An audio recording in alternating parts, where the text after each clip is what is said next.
What's up, folks? Look, as promised, I told you I had more power content coming. It has been a crazy, crazy week of power. The power universe never ends, power never ends, and nor does the content. I'm so excited tonight because, as you may have seen from my previous interviews, I had a chance to talk to a lot of the cast members, and there was one particular person that I was like, oh, wow, they're not on the press day. I'm going to find this person and say, we have to talk. And we communicated, and it has been amazing. And here we are finally. And for you all, now that you've seen the premiere, now you've seen his face. Now you know exactly who this character is. And I've been sitting on this for about a week, and I couldn't wait. But here we go. Today I have special guest Paulina Nguyen, who is one of the stars of Power Book 4 Force. Paulina, how is it going? I'm doing good. Hello, Niger. Nice to finally do this interview with you. Thank you for having me. Absolutely. Look. Let's drop the interview title. We're going to have a conversation. We're going to have some fun today. That's right. Kick back. You can take your shoes off. Do what you got to do. We're going to have some fun.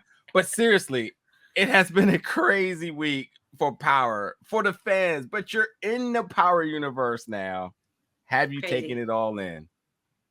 You know, it hasn't really hit me. It's really weird. Like all my friends are like, yo, like you're on Power. Do you even know? And I'm just like, no, I have no idea. I'm just here. I'm living. We're just here. It's crazy. Yes. It's one of the most loyal fan base. They're very vocal. They're very passionate. They're very protective. So just be ready, okay? Because you're officially in it.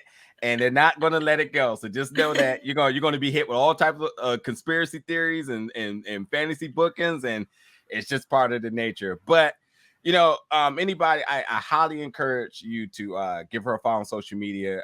She has such amazing energy and just so passionate, so hardworking, and it's so evident in everything she does. So I do have to ask, because I typically don't ask, but you know, I feel like the fans need to gain the appreciation that I have for you in the same context. And we have to talk about the process here, the audition, landing it, knowing that you got the part. Did you actually audition for this part initially, all the way until getting the part, partying with the cast, and obviously the surreal moment of being across the table from 50 Cent? Like, talk me through this now. Okay, so it was, you know, we were obviously still in a pandemic, so everything is self-tapes right now, still. And it was last year, it was exactly a year ago, actually. Yeah, actually, it was a year ago today, I found out I booked it. Wow. Yeah, or was it it was either the 7th or the 9th, I don't remember. But it was around this time. And I submitted the tape, I got the audition, you know, and I submitted the tape. And funny enough, I actually originally taped it with my friend, Marcus Anderson, who plays Little Guap on Book 2 Ghost. Wow. Yeah, and I've known Marcus since before he booked Power, we've been friends for a long time. I had him read with me, and I actually wasn't happy with the tape. So I ended up retaping it because I was like, I think I need some female energy for this specific tape. Yeah. So I ended up retaping it, and I'm so glad I did because I obviously nailed it. Turned it in, didn't hear anything for, I would say, maybe like 2 weeks. And then I went to producers and I met Robert Munich, the showrunner, and thought I totally bombed it because I'm a perfectionist. Like I'm like, I need to get all the lines perfect. Yeah. And the thing is, and it was a Zoom callback. So everything is Zoom. So the casting director forgot to turn off the notifications. So as I was doing my read, every time someone came into the waiting room, a bell went off. It was like ding, ding, ding. And I was just like, stay in it, stay in it, stay in it. And I did like flub the line or two. But then room-wise, it felt like they really liked me. It felt like Munich was really liking me. And I was like, okay. But of course, my perfectionist ass was like, oh my God, I totally bombed that. Like, I didn't get, it's over. It's over. And I didn't hear anything for another maybe like 2 weeks. And of course, I'm having anxiety because I'm like, man, I really wanted it. Like, I wholeheartedly felt deep in my core, my soul, that this role was mine. Like, I was like, this is me. Like, this is the essence of me. Like, I can bring so much to this character. They're crazy if they don't call me back. And so I ended up making a lasagna because I was like, I like to like cook when I'm stressed. Yeah. I made a whole ass like lasagna to myself. And then like a week after that, I get a call from my manager, and they were like, hey, we're just checking your avail for something you already did. And I was like, what are you talking about? And they're like, you already did it. It's for Power. And the thing is, I've been through this rodeo before, okay? I get pinned, or they check your avail and you don't hear shit. It happened with me for Claws. I almost booked Claws, which would have been so amazing. Yeah. And I didn't hear anything. So I was like, all right, fine, whatever. I didn't get excited about it. And then like 7:00 that evening, they called me back, and my manager was like, hey, I got your agent on the line. And then I was like, wait, what? What's happening? And then it was a 3-way call. And then they told me I had booked it. And literally, I just started screaming and crying. And like the first person I called, I think, was my mom. Yeah, it was crazy. And then they're like, all right, well, the table read is today. And I was like, what? And they're like, yeah, but you don't have to go until we get the contract. I'm like, okay. So... but it was incredible. And then next thing you know, 10 days after that, I'm on a first class flight to Chicago. And it's still COVID. So like, we're not technically allowed to like really be out there hanging out with each other like that. Right. But I was able to meet the cast, and I had dinner with 50.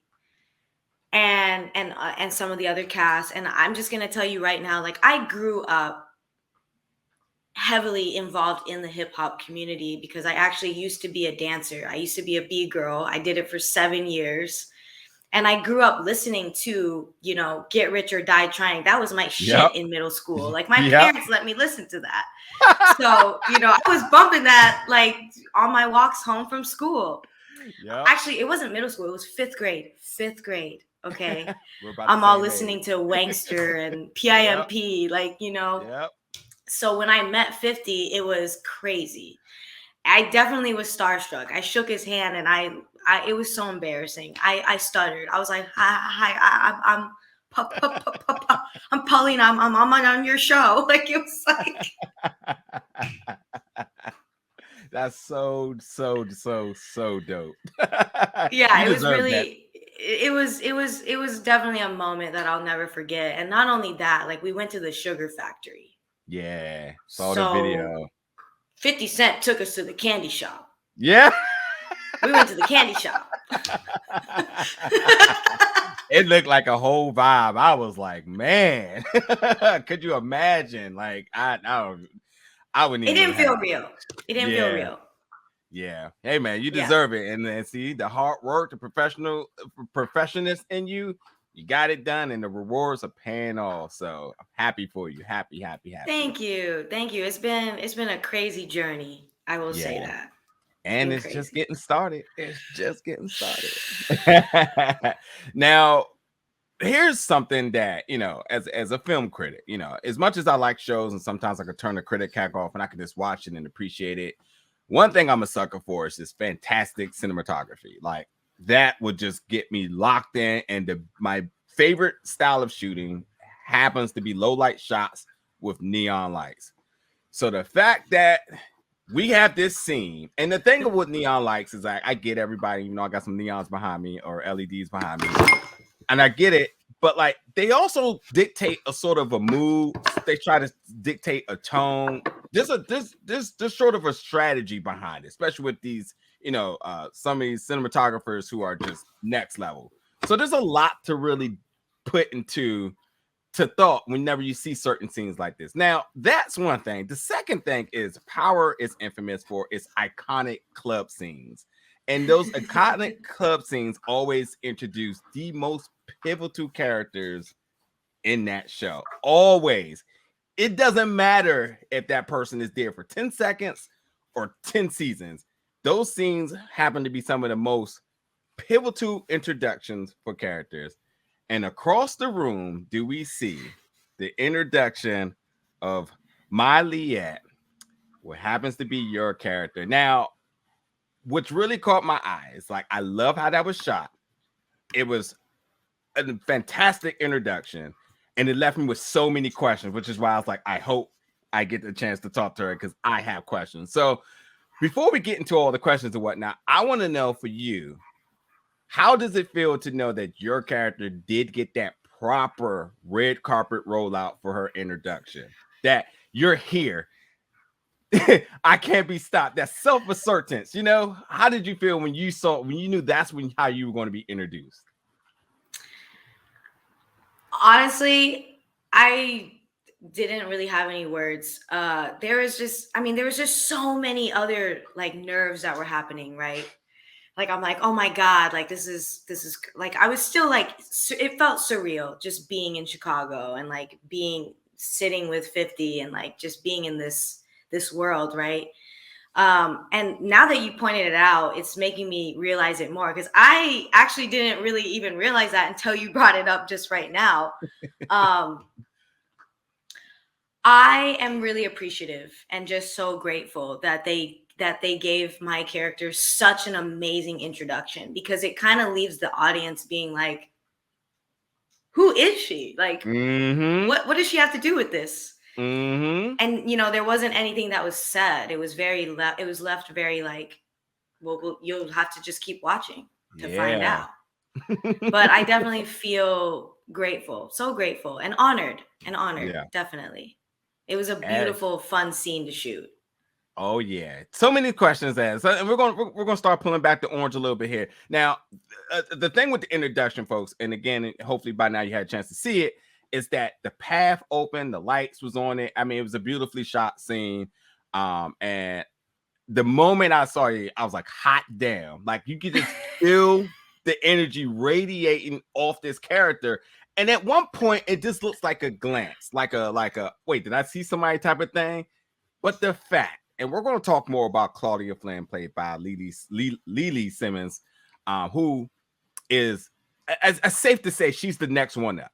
She is soon to be the one running the Flynn family. And even if that doesn't come to fruition, because I don't know, it has been very clear that she has all the tools in the shed to do it. The only thing that's holding her back happens to be involved with sexism and her being a woman. So if you take somebody like her, who is as dominant of a person she is, you know, she was respected by the folks that she met in the club with, but then somebody caught her eye and she did a direct path to that person. Well, the question is, well, who the hell are you? Much like they said in the show. Why were you chosen is the one, which is such a very telling moment here, which is why I was just like, I need to know. I get who Claudia could be and what she may be now, but why you? Because that was, you know, when you think about like the alpha doesn't approach anybody. They wait for people to approach them. That's not what happened here. So again, I had to have some questions about that. And so let's as I said, pull back the orange just a little bit. Who is Mai? Where did she come from? And as they said in it, they've never seen her before. How the hell you end up in that club that night? What's going on with this character? Oh God.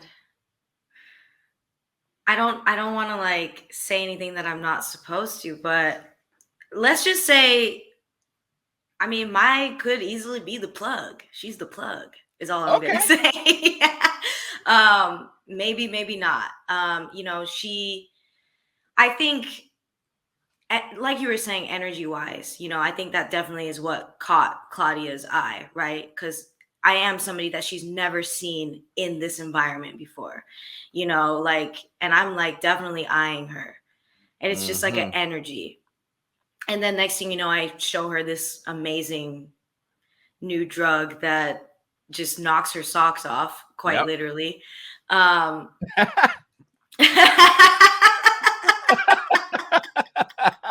Okay, yep. And so, and God, I have the most horrible puns. I'm sorry. Yeah, I think you kind of already explained it pretty well. Like, it's the energy, right? Something about my energy, something about my presence in that club was just like, she needed to know who I was. And then I just happened to have this amazing drug, and she's like, where did you get this? You know?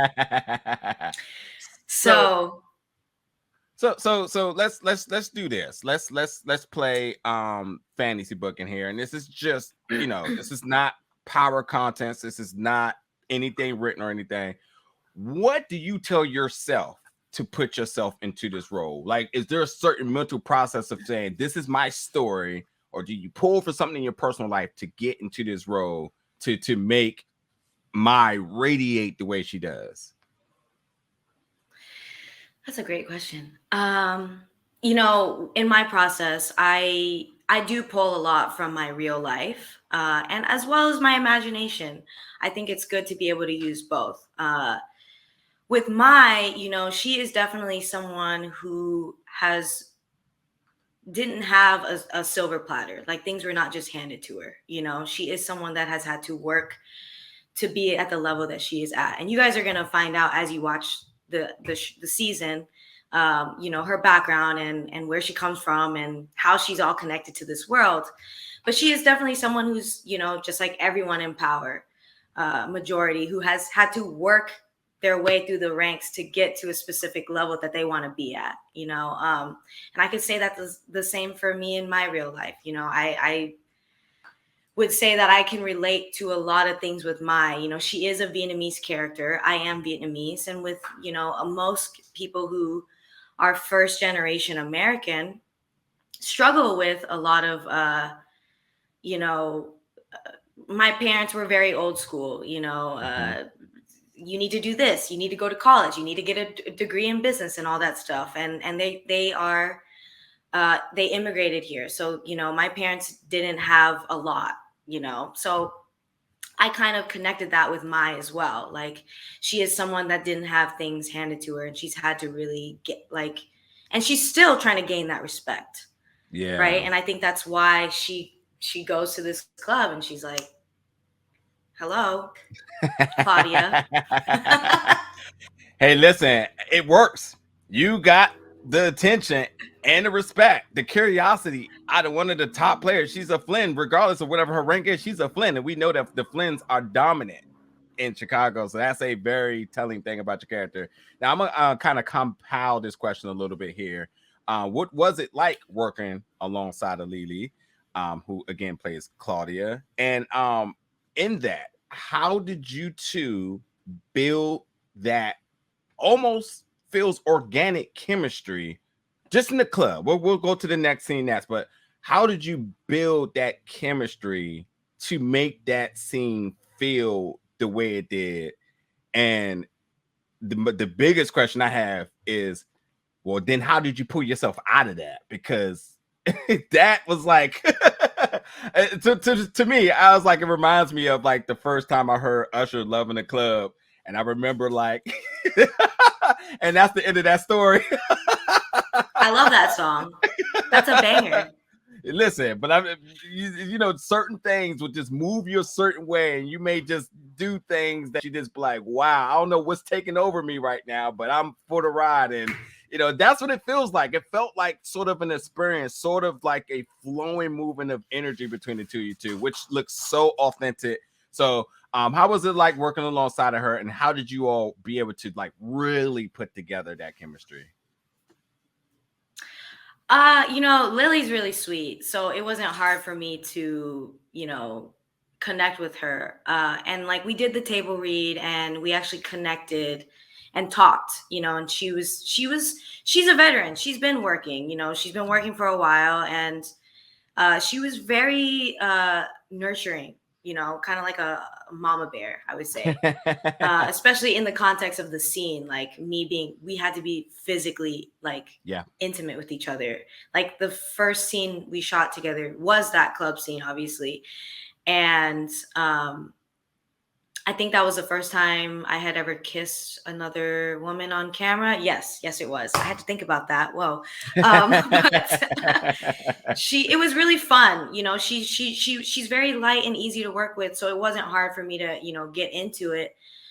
In terms of pulling myself out, thankfully, like the character isn't like super heavy, you know, it's not like she's, you know, it's not like a super dark, heavy place for me to go to. So it was just fun. It was fun and light.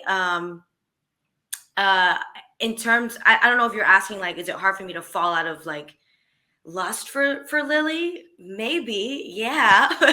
But I swear that's not what I'm asking, but I mean, it sounds like a very comparable question here. But no, I just, again, it literally looks like you two have either, you know, worked with each other before in the past, or like, you know, there's some history or something there, because it's so authentic. And like, it's important because you watch films that are supposed to be romantic with two leads, and it looked like they never have ever known each other ever before, and you're supposed to buy into the story.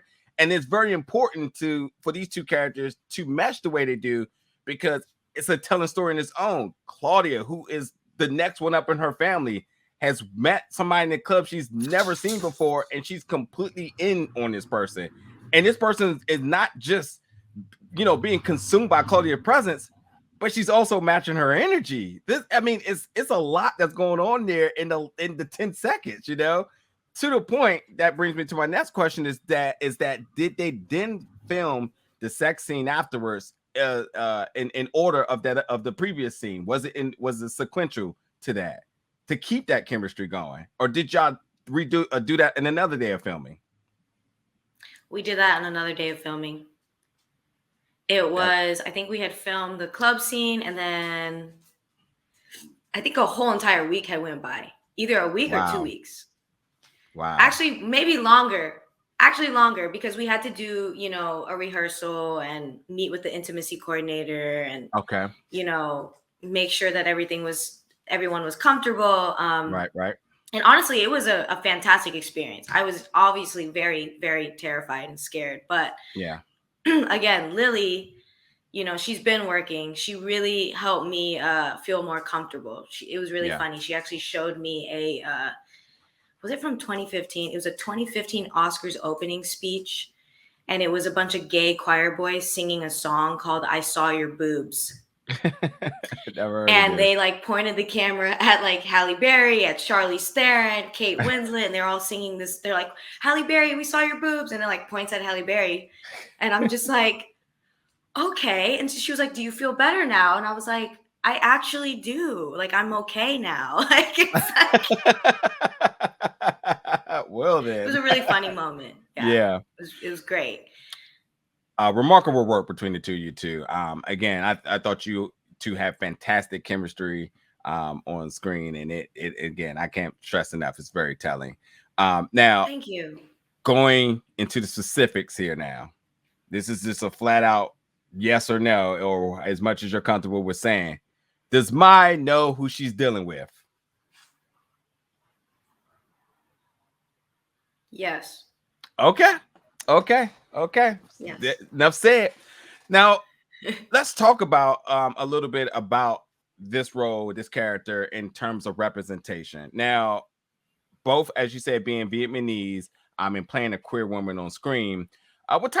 What was the importance behind this for you, and the responsibility in making sure this character was displayed properly and done with justice? You know, growing up, I didn't see any Vietnamese representation, let alone a Vietnamese queer woman, you know? So I felt really honored to take on this role. And originally, when they had written the character, her name was not Mai. And she was, I think originally they were looking for, I mean, they never know what they're looking for. They have something in their minds, right? Yeah. I think originally they were looking for East Indian, is what I was told. But they saw everyone. And so when Munich, you know, chose me for the role, when they picked me for the role, they changed the role completely. They gave me a Vietnamese name. They made the character Vietnamese. And I was like, wow, like I just felt seen. which is so important. And for me, you know, I love storytelling. I love acting. It's fun. I'm an adult playing make believe for a living. It's fantastic. But at the end of the day, you know, to be able to you know, be a role model, or even make other people feel like they are seen or heard, or that they belong somewhere, because that's how it was for me growing up watching film and TV. Like, that's the place where I felt the most seen or heard, because I felt like I could connect to somebody in that way. Yeah.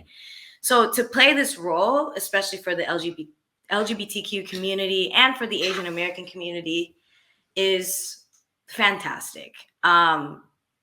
And I'm honored. I don't even know I have no words. I'm just really, really grateful to be able to do it. That's what's up. That's what's up. All right, well, we're going to get ready to kind of coast towards the end of this. As we talked about with your character, Mai, introducing Claudia to this new designer drug that clearly is going to change the game. I can't wait to see what happens next.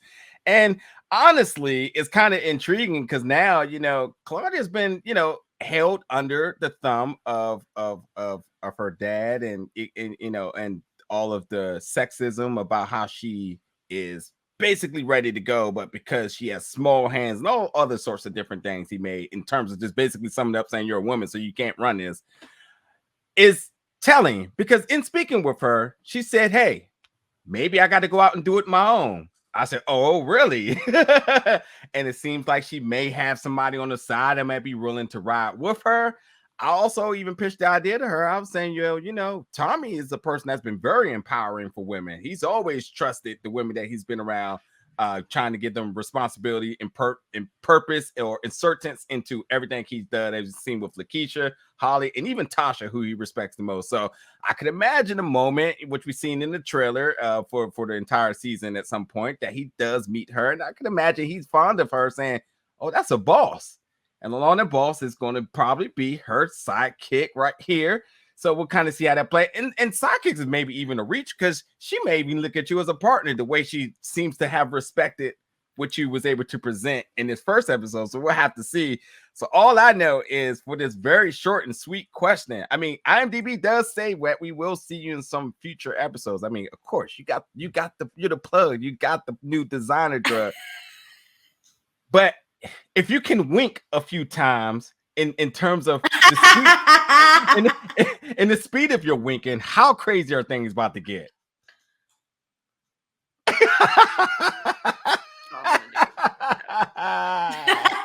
I love it. I love it. I love it. I love it. Look, folks, you know, we don't talk spoilers here. We want you to just get hyped. We want the hair to start rising up on your arms so that you can sit back and enjoy this craziness that's coming for the rest of this season, you know. So, but really quickly before we leave, I do need to mention one of your previous jobs and works that you've done in the film Fast and the Furious Death Race.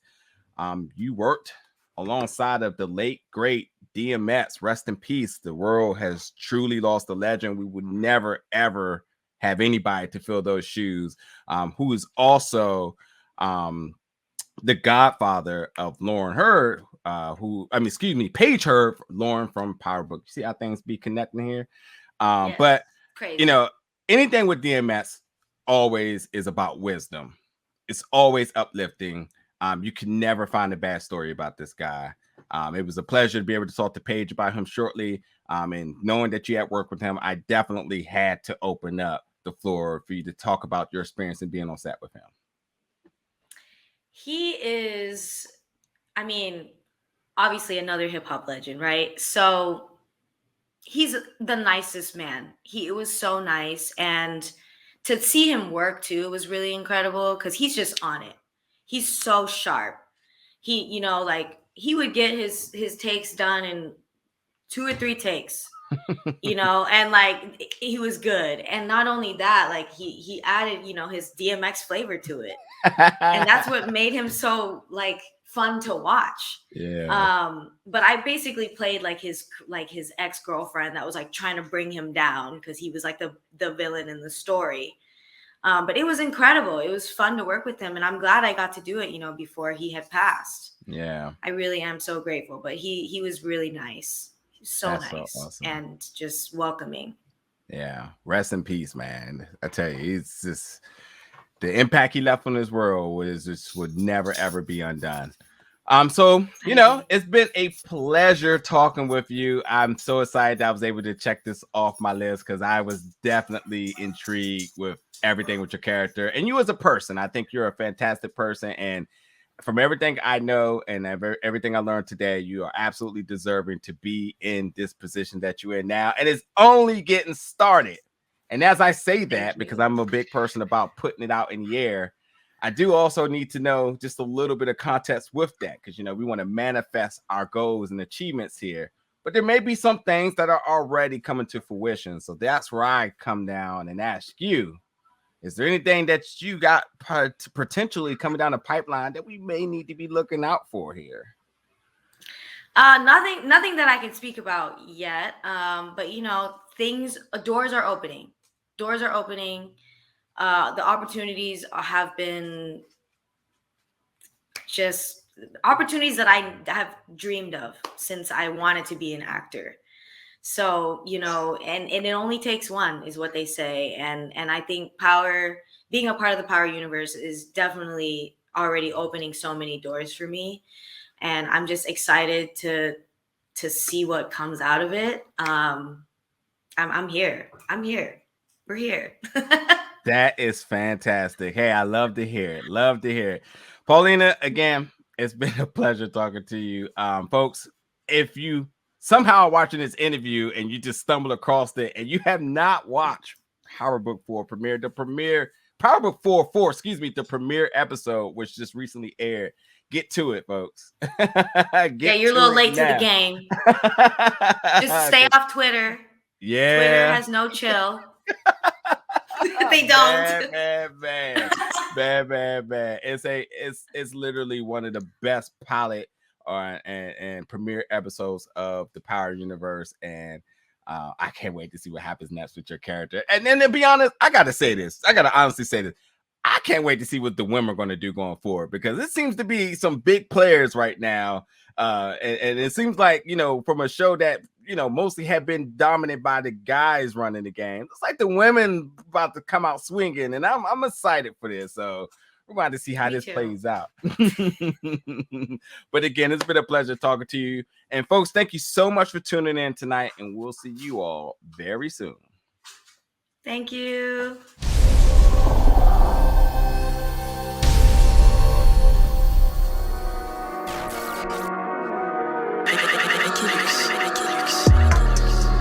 Big gold bell.